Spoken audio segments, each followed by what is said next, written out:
శ్రీ చౌడేశ్వరీదేవి తొకుటవీర క్షత్రియ కళ్యాణ మండపం సభ్యులందరికీ, తొకుటవీర క్షత్రియ కుల బాంధవులందరికీ కూడా నమస్కారం. ఈ ప్రచారంలో నేను కూడా పాల్గొనాలని ఉత్సాహం ఉండింది. నాకు 80 సంవత్సరాల వయస్సు, అనారోగ్య కారణాలతో పాల్గొనలేకపోతుండా ఈ విధంగా మేము ముందుకు రావడం జరిగింది. చాలామంది ఆశపడుతున్నారు. ఎందుకంటే మేము మొట్టమొదటిగా నిధులు సమకూర్చుకునేటప్పుడు ప్రతి ఒక్కరికి అవకాశం, ₹1,00,000 చెల్లించిన ప్రతి ఒక్కరికి అవకాశం కలిగిస్తామని చెప్పినాం. కానీ మనం అవకాశాన్ని కలిగించేదానికి మన సోదరులిద్దరు కూడా అవకాశం కల్పించలే. ముందు ఆయనే రెడీ అయినాడు, బండారు రఘురామయ్య. తర్వాత తమ్ముడు రంగంలోకి వచ్చినాడు.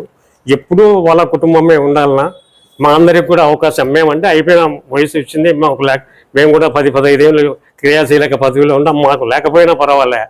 ఇప్పుడు కొంత వార్ధక్యంలో ఉండేటోళ్ళు వాళ్ళకు కూడా అవకాశం రావాలి కదా. ఆ అవకాశం ఏమని మేము చాలా ఆయనకు చెప్పినాము. ఆయన పిడిచోన పెట్టడము పోటీ అనివార్యమైంది. పోటీ అనివార్యం తర్వాత రాజీ ప్రయత్నాలు కూడా జరిగినాయి. దాంట్లో పుల్లయ్య గారిని కానీ నన్ను కానీ అధ్యక్షులుగా ఉంటే మేము పోటీ నుంచి విరమించుకుంటాము, మేము ఏకగ్రీవంగా జరిపే అవకాశం ఉంటే మంచిది, మా ఆయనకు గౌరవాధ్యక్ష పదవి అంటే ఆయనకు గౌరవాధ్యక్ష పదవి ఇస్తామన్నాం. ఆయనకు కూడా 9 మంది పాలక వర్గంలో స్థానం కల్పిస్తామన్నాం. కానీ వాళ్ళ గొంతమ్మ కోరికల వల్ల ఆ రాజీ ప్రయత్నాలు కూడా విఫలమైపోయింది. అప్పటి నుంచి కోరుకుండేది, ఇప్పుడు కోరుకుండేది ఏమంటే ఎప్పుడూ ఒకే కుటుంబం అధికారంలో ఉండకూడదు. మేము ఆ పొద్దు వాగ్దానం చేసిన ప్రకారం ప్రతి ఒక్కరికి, అందరికీ లేకపోయినా ఉత్సాహంగా మేము పనిచేస్తామని ముందుకొచ్చిన వాళ్ళకు ప్రోత్సహించాలనే ఉద్దేశంతో పూజల వెంకట స్వామిని మేము బలపరుస్తున్నాం. ఆయన పూజల వెంకట స్వామి గుర్తు కంటి అద్దాలకే మీరందరూ ఓట్ చేయాల్సిందిగా నేను కూడా మద్దతు ఇస్తాను. మొత్తం ఈ కార్యక్రమాన్ని అంతా కూడా ఈ పూజల వెంకట స్వామి మీద కొంత ఆయనకు అనుభవం లేదు, కార్యదక్షుడు కాదనేది కొంత వాళ్ళు ప్రచారంలో ఉంది. కానీ అవకాశం ఇస్తే అందరూ దూసుకుపోతారు. అవకాశం రావాలి కానీ అవకాశం ఇస్తే అందరూ దూసుకుపోతారు. ఎవరేం పుట్టుతానే చాకచక్యంగా అన్ని పనులు జరగవు. అనుభవంతో మేము పెద్దలం పక్కన ఉంటాము. ఈ కార్యక్రమాన్ని ఆయన అధ్యక్షునిగా ఎన్నుకుంటే అన్ని విధాలుగా ఆయనకు తోడ్పాటిచ్చి మేము ఆయన ముందుకు నడిపించేదానికి మేము సిద్ధంగా ఉన్నాం. పుల్లయ్య గారు కానీ నేను కానీ. ఆయన మీద కొంత మొదట్లో పూజల వెంకట స్వామి మీద ఆయన నిర్మాణ కార్యక్రమాల్లో పాల్గొనలే, కన్స్ట్రక్షన్ కార్యక్రమాల్లో పాల్గొనలే, వేరే ఊరి నుంచి వచ్చినాడు ఆయన అనేది ఒక చిన్న ప్రచారం. బ్రతుకు తెరువు కోసం మేమందరం వలస పక్షులమే. నేను మా తండ్రి గారు కూడా గుల్లకుంట నుంచి వచ్చినాడు, వాళ్ళు రాజుపాలెం నుంచి వచ్చినారు, వాళ్ళు మఠారామాయకులు పులూరు నుంచి వచ్చినారు. ఎవరేమి ఈడ వాళ్ళ తల్లిదండ్రులు కాకుంటే వాళ్ళ తాతలైనా సరే ఈడ స్థిరంగా ఏం లేం. అంత వలస పక్షులే. బ్రతుకు తెరువు కోసానికో, పిల్లల ఉద్యోగాల కోసం, చదువు విద్యాకాల కోసానికో వచ్చిన వాళ్ళమే.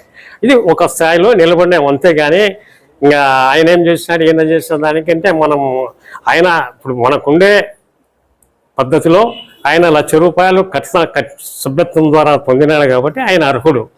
ఆయన బలపరిచేవాడానికి కూడా సిద్ధంగా ఉన్నారు అందరు కూడా. ఆయన మేము స్థలం సేకరించినాం అని చెప్పి ఆర్థిక సహాయం చేసినాం అంటున్నారు. ఆర్థిక సహాయం 3 లక్షలు 5 లక్షలు చేసినాం అనేది వాళ్ళ వాదన. అయితే అప్పటి కోశాధికారి గురగా చిన్నంగడి సుబ్బయ్య వాళ్ళు 3 లక్షలు 4 లక్షలు పెట్టారు. కానీ 3 నెలలు 4 నెలలకు వాళ్ళే తీసుకున్నారు. అది ఆనాడు జరిగిందని ఆయన దగ్గర ప్రూఫ్ కూడా ఉంది అని ఆయన దగ్గర రుజువులు ఉన్నాయి. అది ఆఖరణంగా మేము ఎన్నికలకు పోయే ఒక 2-3 నెలల కిందట మా వడ్డీలు పరిష్కారం చేసుకునేటప్పుడు ఆయనకు కూడా ₹3 లక్షల వడ్డీ ఇవ్వడం జరిగింది. అంటే ఎప్పుడో ఎటువంటి కండిషన్ లేకుండా, వడ్డీ లేని కండిషన్ లేకుండా ఆయన పెట్టాడో పెట్టలేదో అయినా కానీ మేము ఉదారంగా ఆయనకు ₹3 లక్షల వడ్డీ అంటే అది వాళ్ళ కుటుంబ సభ్యులకు సభ్యత్వం ఇచ్చేదానికి మేము కూడా మా ఊటీలు కూడా సభ్యత్వంలో తీసుకునే దానికే మేము ప్రయత్నం చేస్తున్నాం.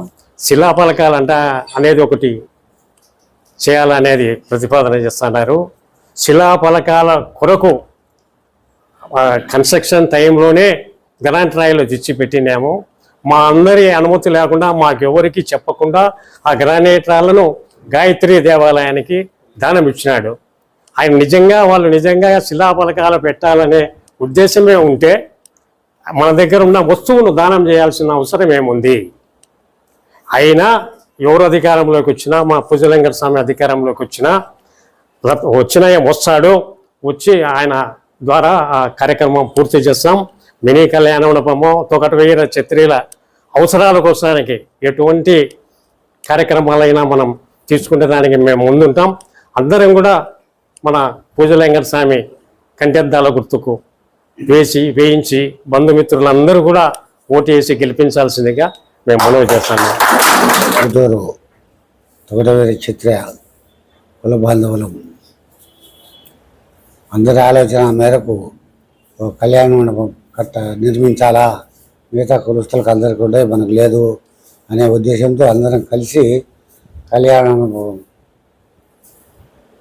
కట్టేదాన్ని నిర్ణయించడం జరిగింది.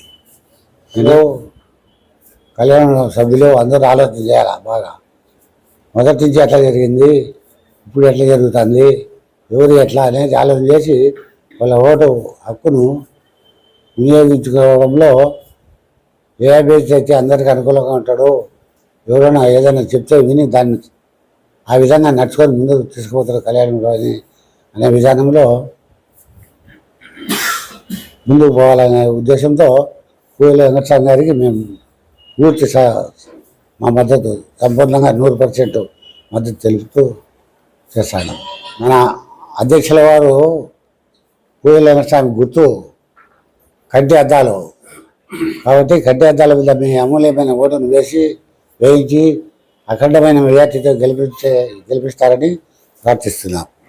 తొగటవేరి క్షత్రియ కుల బాంధవులకు, కళ్యాణ మండప సభ్యులకు ప్రతి ఒక్కరికి పేరు పేరున శిరస్సు ఉంచి నమస్కారం చేస్తున్నాను. ప్రతి ఒక్కరూ 21వ తేదీ ఆదివారం ఉదయం 8 గంటలకు జరిగే పోలింగ్లో మన పూజల వెంకటస్వామికి అద్దాల గుర్తుకు ఓటో నెంబర్కు వేయించి గెలిపించవలసిందిగా ప్రతి ఒక్కరికి శిరస్సు ఉంచి నమస్కారం చేస్తున్నాం. కానీ సమయాభావం ఎక్కువ లేనందువలన చాలా మందిని కలవలేకపోతున్నాము. కానీ మా మీద భావించి మీరు ఇప్పుడు బండారోళ్ళు 2 సార్లు వచ్చినారు, 3 సార్లు వచ్చినారు, 4 సార్లు వచ్చినారు అని చెప్పి కొంతమంది అంటున్నారు. మీరు ఒక్కసారే వచ్చినారని అంటున్నారు. కానీ న్యాయం చేసేవాడు ఎప్పుడైనా ఎక్కడైనా కూడా చేస్తాడు. మోసం చేసేవాడు ఎన్నిసార్లు అయినా వచ్చి మోసం చేసిపోతాడు. కానీ మీరు ప్రతి ఒక్కరూ ఓటర్లు ఆలోచన చేసుకొని మీ అమూల్యమైన ఓటు 21వ తారీఖు పూజల వెంకటస్వామి అద్దాలు 1వ నెంబర్ గుర్తుకు వేయించి అఖండ మెజార్టీతో గెలిపించవలసిందిగా ప్రతి ఒక్కరిని మనసు కోరుకుంటున్నాను. ఇక్కడ వచ్చినటువంటి కుల బాంధవులకు, మన తొగటవేరి క్షత్రియ కళ్యాణ మండపం సభ్యులకు అందరికీ నా నమస్కారము. ముఖ్యంగా ఈరోజు సమావేశమైంది ప్రొద్దుటూరులో ఎప్పుడు లేని విధంగా మన కుల ఐక్యతను దెబ్బతీయడానికి ఈ విధంగా జరుగుతున్నాయి. మాకైతే చాలా బాధాకరము. మన పెద్ద మనుషులు ఎంత ఒప్పించినా కూడా ఎదుటి వాళ్ళు వినకుండా పోవడంతో ఈ ఎలక్షన్కు నాంది పలికినారు. కాబట్టి వేరే బండారు వాళ్ళని చెప్తున్నా, నేనే రాబట్టినాను చందాను పొరపాటు, నేను కూడా దాంతో సభ్యునే. ఉదయం 7 గంటలకు పోయి 11 గంటలకు వచ్చి మళ్ళీ సాయంకాలం పోయి రాత్రి 8 గంటలకు వచ్చిన కాలంలో ఉన్నాయి మా అన్ని. ఒకరే కాదు, అందరు కలిస్తేనే ఒక కళ్యాణం తయారైంది. అంతేకాని నేను ఒక్కరిని తయారు చేసిన చెప్పడం మంచిది కాదు, పద్ధతి కాదు ఇది. కాబట్టి దయచేసి మా అభ్యర్థి పూజల వెంకటస్వామి గారి గుర్తు కంటి అద్దాలు బ్యాలెట్ పేపర్లో 1వ నంబరు ఆయనకు వేసి అఖండమైన మెజార్టీ గెలిపించాలని మనస్ఫూర్తిగా కోరుకుంటూ మన సభ్యులకు విన్నవించుకుంటున్నాం. తొగటవేరి క్షత్రియ కుల బాంధవులకు, తొగటవేరి క్షత్రియ కళ్యాణ మండపం సభ్యులకు నా మనవి, ఈ నెల 21వ తేదీన ఆదివారం జరగబోయే ఎన్నికల్లో అందరూ కలిసి ఓటు వేయించి 1వ నెంబర్ అద్దాల గుర్తుకు ఓటు వేయించి గెలిపించవలసిందిగా కోరుతున్నాము. ఇంతే, నమస్కారాలు. నా పేరు పల్లా రాజశేఖరు, నేను కమిటీ సభ్యుని. తొగటవేరి క్షత్రియ కళ్యాణ మండపం సభ్యులందరికీ నమస్కారములు. జనరల్ బాడీ మీటింగ్ అనంతరము కొత్త కార్యవర్గం ఏర్పడేదానికి అవకాశాలు కల్పించాలని బండారు వారిని అడిగినాం. వాళ్ళు స్వార్థంగా ఎల్లకాలం మేమే అధ్యక్ష పదవిలో ఉంటాము, ఇతరులకు అవకాశం ఇవ్వమని గట్టి పట్టుబట్టాడు. అప్పుడు పూజల వెంకటస్వామి అనేటువంటి పులి నేను నిలబడతానయ్యా ఎలక్షన్లలో, నేను కూడా పోటీ చేసి మీ మీద గెలుస్తానని ఆయన ఒక్కడే ఛాలెంజ్ చేసినాడు. ఎవరు కూడా ఛాలెంజ్ చేయలే. ఛాలెంజ్ చేసినటువంటి ఉమ్మడిశెట్టి సౌడయ్య లోబడి ఆయన విత్డ్రా చేసుకున్నాడు. అట్లా చేయకూడదు. పులి అనేటువంటిది ఎలక్షన్లో నిలవాలా, గెలవాలా, అక్కడ పోటీ చేసి కళ్యాణ మండపం అభివృద్ధికి ఆయన పాటుపడాలా. పూజల వెంకటస్వామి అనేటువంటి పులికి లెక్కాచారం కూడా బాగా తెలుసు. ఆయన సైలెంట్గా ఉంటున్నాడు, కానీ ఆయనకు లెక్కాచారం బాగా తెలిసిన మనిషి. బండారు సోదరుల కన్నా చాలా లెక్కాచారంలో క్లియర్ మనిషి. మా నమ్మకం ఏమిటంటే పూజల వెంకటస్వామి అద్దాల గుర్తు తప్పకుండా గెలుస్తుంది. అత్యధిక మెజారిటీతో గెలిచిన తర్వాత కళ్యాణ మండపం సభ్యులందరికీ కూడా ఇతరుల పదవులు ఇచ్చి అందరికీ సమాన అవకాశాలు కల్పిస్తాడు ఆయన. బండారు సోదరులు తిన స్వార్థం బయటపడే మనిషి కాదు పూజల వెంకటస్వామి. మేము ఆయన వెనకబడి తిరుగుతూ ఉన్నాము కావున ఆయన పరిస్థితి గమనించినాం. పర్వాలే, ఆయన అందరికీ న్యాయం చేసే మనిషిలాగా మాకు అనిపిస్తున్నాడు. కళ్యాణ మండపంలోని సభ్యులందరూ కూడా గమనించి 1వ నంబరు కంటెద్దాల గుర్తుకు ఓటు వేసి గెలిపిస్తే ఆయన భవిష్యత్తులో మినీ కళ్యాణ మండపం కట్టి ఇతరులకు కూడా కళ్యాణ మండపంలో సభ్యులుగా అవకాశం కల్పించి ఇంకా మన తొగటవీర క్షత్రియ కమ్యూనిటీకి డెవలప్మెంట్ చేసేదానికి ఆయన నేను సిద్ధంగా ఉన్నానని సాహసంగా ప్రకటించిన వ్యక్తి, ఏకైక వ్యక్తి పూజల వెంకటస్వామి. ఇంత సాహసంగా ప్రకటించినటువంటి ఉమ్మడిశెట్టి సౌడయ్య లోబడిపోయినాడు వాళ్ళకు. కావున బండారు సోదరులు ఈ తప్పకుండా ఈ ఎలక్షన్లలో అందరము వాళ్ళకు ఓటు వేయకుండా వాళ్ళను ఓడించేసి పూజల వెంకటస్వామికి అత్యధిక మెజార్టీతో గెలిపిస్తే మన కమ్యూనిటీ ఇంకా ఎక్కువ డెవలప్మెంట్ అవుతుంది. ప్రొద్దుటూరులో కాకుండా ఇతర రాష్ట్రంలో కూడా ఈ పూజల కమ్యూనిటీ, పల్లా వాళ్ళు, ఇంకా ఇతరులు కూడా వీళ్ళు కూడా ఉండారా మన ప్రొద్దుటూరులో అనేటువంటి విషయం బాగా తెలుస్తుంది. దానివల్ల గమనించి సభ్యులందరూ కూడా పూజల వెంకటస్వామి 1వ నంబర్ గుర్తు అద్దాల గుర్తుకు 21వ తేదీ ఆదివారం ఉదయం 8 గంటలకి క్యూ లైన్లో నిలబడి మీరందరూ కూడా బండారు వాళ్ళను తోసేయవలసిందిగా మేము మరీ ప్రార్థించుచున్నాం. ఇది నా యొక్క విన్నపం.